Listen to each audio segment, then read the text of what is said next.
शोभायात्रा सफल होस् र सबलाई चाहिँ सन्देश हजुर बडा उत्साह सबलाई उत्साह भर्न सफल हुनुहोस् शोभायात्रा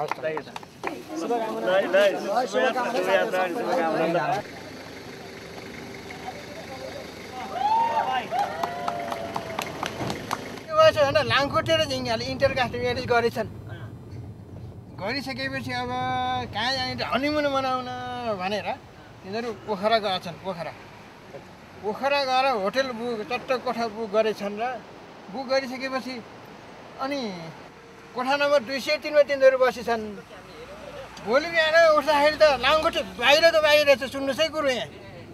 होटलवालाहरू के हो तपाईँ भनेको त हेर्नुहोस् न बिटो सिटीमा झुल्लाएर बस्थ्यो म त बाहिरको बाहिर रमेश दाइ हजुर जिल्ला प्रहरी कार्यालय छ अनि यहाँ तपाईँको दाहिने साइडमा तर्केरी बजारै देखियो होइन र अब जिल्ला प्रहरी कार्यालय कस्तो देखियो भन्दा यहाँ एकदमै नजिकै रहेछ कि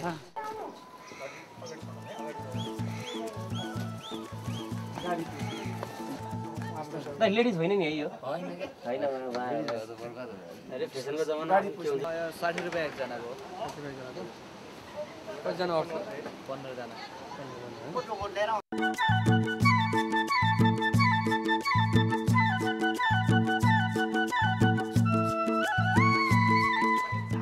अहिले त बाटो नि धेरै सजिया छन् उता लेतीतिर अलिक पहिरो गएको छ भन्छन् त्यहाँदेखि अहिलेसम्म त राम्रो बनाएको छ होला हामी यस्तो दृष्टिबिन्दुलाई त यो तैदाबाट म त स्वर्गमको यस्तो कता यो कल्पना गर्न ठाउँ अब यस्तो लागिरहेको छ हामीलाई यो एउटा मौका नै हो जस्तो लाग्छ र म इन्करेज पनि गर्न चाहन्छु कि हामी जस्तो मान्छेलाई यो असाध्यै सहज पनि स्थितिबाट तपाईँले जुन एउटा आयोजना गरिदिनु भयो लाग्छ यो यात्रा हामी सफल गर्नेछौँ र म त अब देख्दिनँ पनि आवाजहरू खोला छहराहरू यता सुनि मात्रै देखेँ तपाईँले जति बताउनु भयो र यहाँको मौसम पनि एकदम चाहिँ सिमसिम पानी परिरहेको बडा शीतल मौसम छ लाग्छ हामी अब मुक्तिनाथतिर लाग्दैछौँ छिटै यात्रा सफल हुनेछौँ पनि यसभन्दा पछि हामी भन्दै जाउँला तपाईँलाई बताउन जाउँला हिँड्न बाँकी छ मुक्तिनाथ अब निसन्देह हामी एउटा पहाडी मुलुकमा जन्मिएका मान्छे भनेर सबैले भन्ने गर्छन् र मैले समयमा आँखा गुमाएको हुनाले पनि पहाडी भेग हाम्रो त्यो क्षेत्र त्यो डेस्टिनेसन त्यो मुक्तिनाथको यात्रा कस्तो हुन्छ भनेको मलाई कौतूहल लागेको थियो र त्यो एउटा मैले जब थाहा पाएँ त्यसपछि मलाई पनि जान सकिन्छ भने किन नजाने भन्ने उत्साह लाग्यो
सुत्दै सर पानी छैन माथि मुस्ताङमा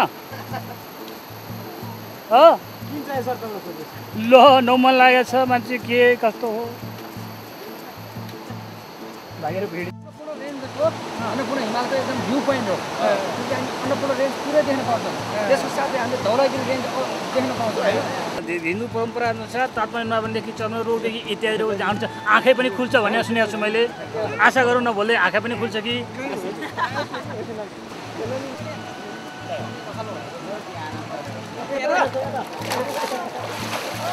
तपाईँको यात्रा योभन्दा पछाडिको अर्को यात्रा कहाँको हुनसक्छ अलिकति बताइदिनुहोस् साथीहरूले जहाँ लानुहुन्छ म त्यही बुझ्छु पैँचो मागी काहीँ चलाइँदैछ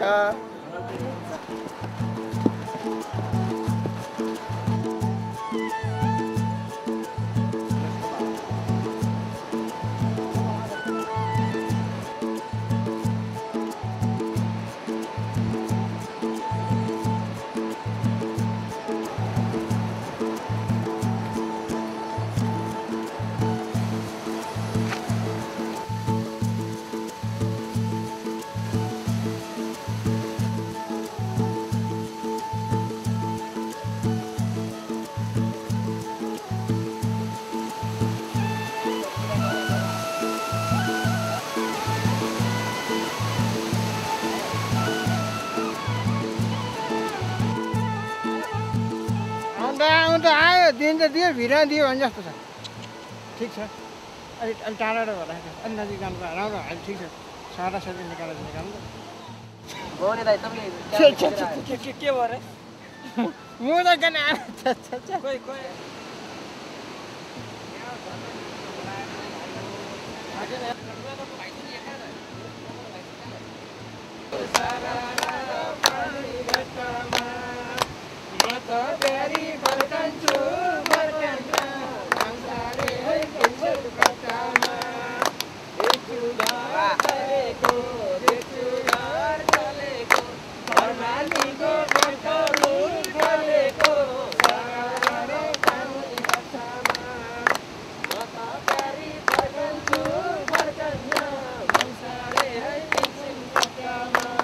अलिक स्लो भयो यार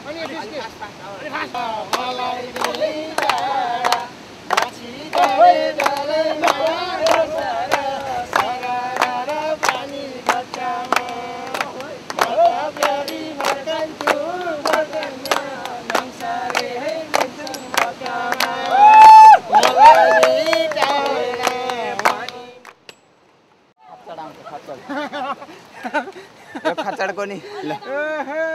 खच्चड हान्नु न खच्चड खच्चडहरू धान्नै लाइन्छ बा हरि हरि लौरोले टेकेर आयो बढ्दैछ यत्रो बाटो छेकेर लौरोले टेकेर अघि बढ्दैछ ए हामी अपाङ्ग मुक्ति नचाँदैछौँ हरि हरि मायाको बारीमा मायाको बारीमा फर्सीको मुन्टा सङ्गाली राखेको आलु र भेन्टा आलु र भेन्टा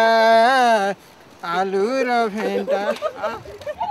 खै साथीहरू मायाको बारीमा फर्सीको मुन्टा गाउ न जितिन ए बा फर्सी मुन्टा अपाङ्गहरूको झिटिन मुन्टा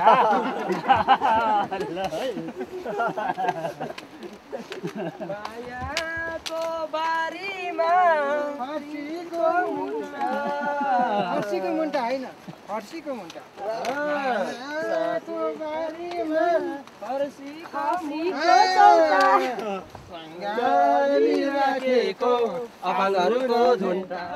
यो घाँसमा चेक पोस्ट रहेछ हामी त्यो पनि पार गर्दै अगाडि बढ्दैछौँ भनेर लेखेँ के दैनिक लेख्दैछौ क्या हो दैनिकी त लेख्नु पर्यो नि यत्रो दिनसम्म एउटा आर्मी क्याम्प देखिँदैछ हाम्रो आज वासस्थान त्यहाँ आर्मी क्याम्प छ हजुर तपाईँलाई कस्तो लागिरहेछ तपाईँको यात्रा कति कठिनाइ भइरहेछ कठिनाइ बाटो एकदमै कठिनाइ छ तर पनि रमाइलो भइरहेछ एकदम यहाँ अहिलेको समयसम्म निकै नै तपाईँलाई कस्तो ठाउँ हिँड्न चाहिँ अलिक गाह्रो भइरहेछ गाह्रो भन्नाले यस्तै ढुङ्गाहरू बढी छापिएको ठाउँ पानी त्यो भरिएको हिलो भएको ठाउँमा चाहिँ एकदम गाह्रो तर पनि सकियो सायद अब त्यस्तो समस्या नआइपर्ला जति गाह्रो पहिला सुरुमा भएको थियो अब त्यस्तो गाह्रो पक्कै हुँदैन यात्रा कस्तो भइरहेछ तपाईँको अब अरूलाई भन्दा अलि मलाई चाहिँ मिठो लागेको छ भाइ मलाई चाहिँ अलिक मिठो लागेको छ भाइ गहिरो पनि देख्दिनँ औल पनि देख्दिनँ अघि अघि लाङ्रे म मरो पाङ्रे बढेको बढेछु नाक ठोकिने पाखोलाई पनि मैले सामान्य ठानेको छु कस्तो छरो पनि मैले सामान्य जानेको छु भैरे सामान्य जानेको छु यहाँ बढी के भन्नु केही सन्देश छ अपाङ्गहरूलाई पाएदेखि मैले जानेको आज पाइनु हामी सजिलै आइरहेका छौँ एकदम रमाइलो लागिरहेछ हामीले काठमाडौँबाट जुन सोच अनुसार हिँडेको थियौँ त्यो सोच अनुसार हाम्रो पदयात्रा सफल भइराखेको छ केही तुलनात्मक हिसाबमा हेर्दा हिजोको बाटो अलि अप्ठ्यारै हो त्यो बाटो भनेको साङ्ग व्यक्तिहरूको लागि पनि अप्ठ्यारै बाटो थियो नमस्ते साउजी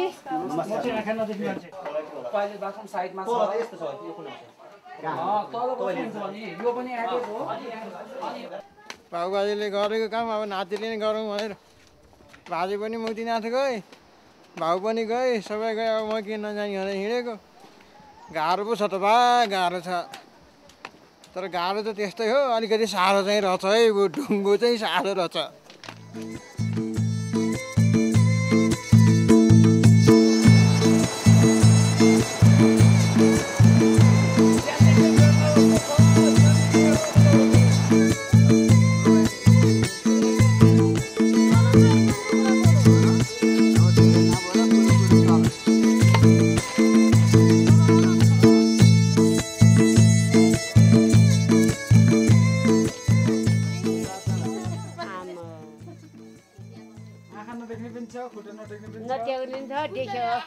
यहाँ तपाईँले खिच्छ उहाँ तपाईँले उहाँ लगेर त्यो गर्छ पैसा पार्छ हामी के के हो चप्पल खोल्नु चप्पल चाहिँ खोल्नु यहाँ आइज मसँग आइदिनु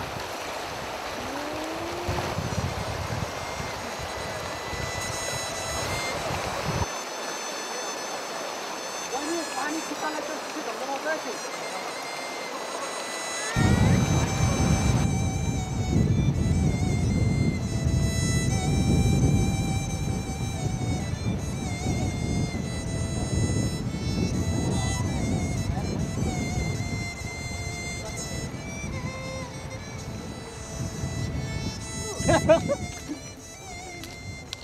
तिम्रो बाटो त्यही छ होइन बाटो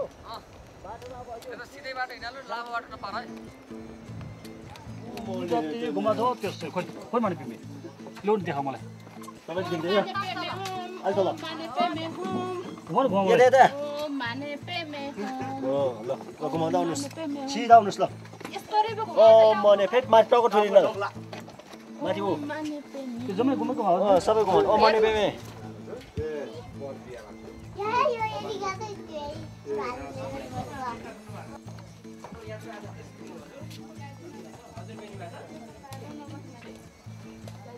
किन होला मात्रै खिच्ने यहाँ खिच्ने यहाँ आयो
आजको यात्रा तपाईको कस्तो रह्यो नि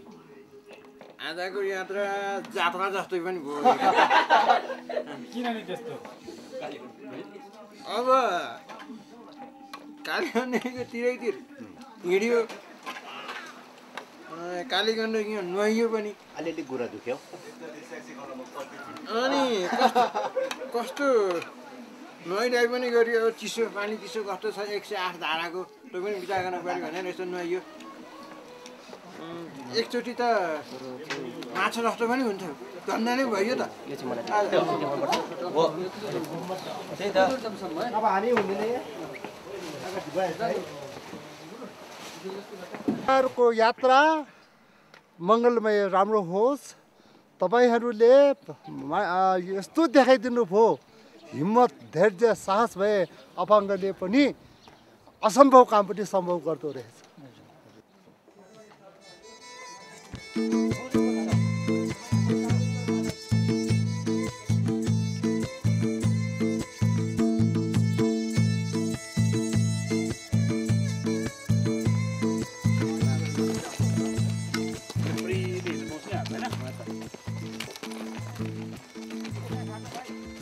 खाल्टोमा झ्याम्म पर्नु होला है विचार गर्दैन खाल्टो आयो भने टक टक दुईपल्ट गर्ने अगाडि गाले लट्टीले हैन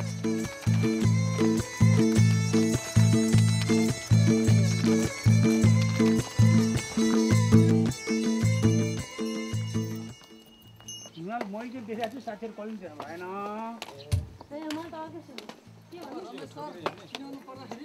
अपाङ्गहरु सबैजना है अपाङ्ग तर हिँड्न सक्छौँ हामी मूर्ति न हस् हस् हस् हामी पुग्छौँ